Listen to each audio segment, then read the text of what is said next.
السلام علیکم دوستوں، welcome to C S S preparation for you کے اندر آج ہم ایک اور ٹاپک لے کے آئے ہیں جو کہ انڈو پاک ہسٹری میں بڑی اہمیت رکھتا ہے۔ انتظامی اختیارات کونسل، یعنی کونسل کے انتظامی اختیارات کیا ہوتے ہیں، تو اس کے اندر گورنر جنرل کی کیا معاونت کی جاتی ہے، تو اس کے بارے میں پڑھیں گے اور یہ دیکھیں گے کہ آئین کس طریقے سے اس کے اوپر کام کرتا ہے، صدر کی کیا اس کے اندر جو اہمیت حامل ہوتی ہے، ایک صدر کی کیا مدت ہوتی ہے، اس کو کتنی اراکین کی ضرورت ہوتی ہے، کیا ہوتی ہے، تو سب کچھ اس کے اندر پڑھیں گے۔ تو دوستوں، آئین کے تحت اس کونسل کا کام یہ تھا کہ گورنر جنرل کی معاونت کرے اور اس کونسل میں مختلف شعبوں کے ماہرین شامل ہوتے تھے۔ دوستوں، اراکین کی تعداد میں بھی اضافہ کیا جاتا ہے۔ سب سے پہلے کہ اس کے اندر معاونت جو ہوتی ہے وہ گورنر جنرل کے تحت ہوتی ہے۔ دوسرا، اس میں انتظامی کونسل کے اندر اراکین کی تعداد میں اضافہ کیا جاتا ہے دوستوں،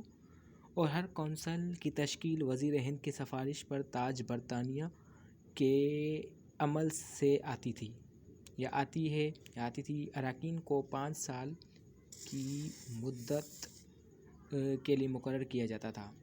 اس کونسل کا صدر گورنر جنرل ہوتا ہے، جیسا کہ گورنر جنرل کے مختلف اختیارات کے سلسلے میں واضح کیا گیا ہے کہ کونسل کے اراکین میں یہ ایک کو نائب صدر مقرر کرتا ہے جو اس کے عدم موجودگی میں اجلاس منعقد کرتا ہے۔ یعنی اب یہ ہے کہ صدر گورنر جنرل کو یہ حق ہوتا ہے کہ اگر وہ کسی وزارت کے اندر یا کسی میٹنگ کے اندر نہ ہو تو وہ اپنے مقررہ کردہ نائب صدر سے بھی کی عدم موجودگی میں بھی اجلاس منعقد کر سکتا ہے۔ اور کونسل کے اجلاس کی کارروائی خفیہ رکھی جاتی تھی۔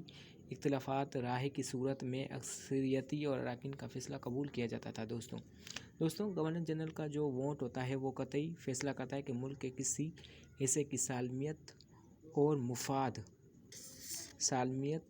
مفاد جو ہوتی ہے خطرے میں ہونے کی صورت میں گورنر جنرل کو یہ اختیار حاصل ہوتا ہے کہ وہ کونسل کی بات نہ مانے، اور اس میں شک نہیں کہ اس کو بے شمار معاملات میں کونسل کی رائے لینی پڑتی تھی، لیکن اپنے وسیع اختیارات کی بنا پر رد بھی کر سکتا تھا۔